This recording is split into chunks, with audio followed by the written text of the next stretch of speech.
ఏంటి అసలు పవన్ కళ్యాణ్ మీద మీ అభిప్రాయం ఏంటి? పవన్ కళ్యాణ్ దేవుడు అండి బాబు. అటు కెమెరా అటు ఉంది. పవన్ కళ్యాణ్ దేవుడు. దేవుడితో పోలిస్తున్నారు ఆయన మీరు ప్రతిసారి. ఆయన అంటే వ్యక్తిపరంగా మంచోడండి.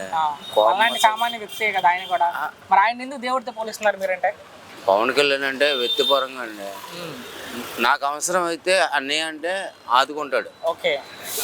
చంద్రబాబు నాయుడుకి వెళ్తే ఆదుకోడు. నేను అన్నానని కాదు. అదేలే. మరి ఇప్పుడు డిప్యూటీ సీఎంగా ఉన్నారు ఆయన పవన్ కళ్యాణ్. నెక్స్ట్ వస్తాడండి. నెక్స్ట్ మాట్లాడదాం. ఇప్పుడు ఎలా ఉంది ఆయన పనితీరు డిప్యూటీ సీఎంగా? అసలు బాగానే చేస్తున్నారండి. ఓకే. మాలాంటి వాళ్ళకి బాగుంది. మీరు 2-3 సార్లు వచ్చారా? అవునులే అవునులే. నేను ఇలా పని చేసుకుంటున్నానా? అవును. అంటే ప్రజలకు మంచి జరుగుతుందా లేదా డిప్యూటీ సీఎం అయ్యాక? అవును, మొన్న షూటింగ్కి వచ్చాడు కదా. వచ్చారులే ఇక్కడికి.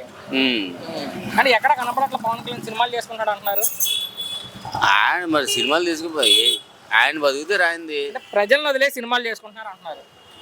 ఏమండి ఇప్పుడు సినిమాలు దిగిపోతే ఏం చేస్తారు? ఓకే. ఆయన సినిమాలు తీయాలి. అదేలే. ఆయన సినిమాలు దిగిపోతే ఎలాగా? సినిమాలు కూడా చేసుకోవాలనుకుంటున్నారు మీరు. మరి చేయకపోతే? ఓకే. మీరే చెప్పినట్టు భవిష్యత్తులో ముఖ్యమంత్రి అయ్యే అవకాశం ఉందా పవన్ కళ్యాణ్? అవుతాడండి. అవుతారు అంటే మీరు అవ్వాలని కోరుకుంటున్నారు?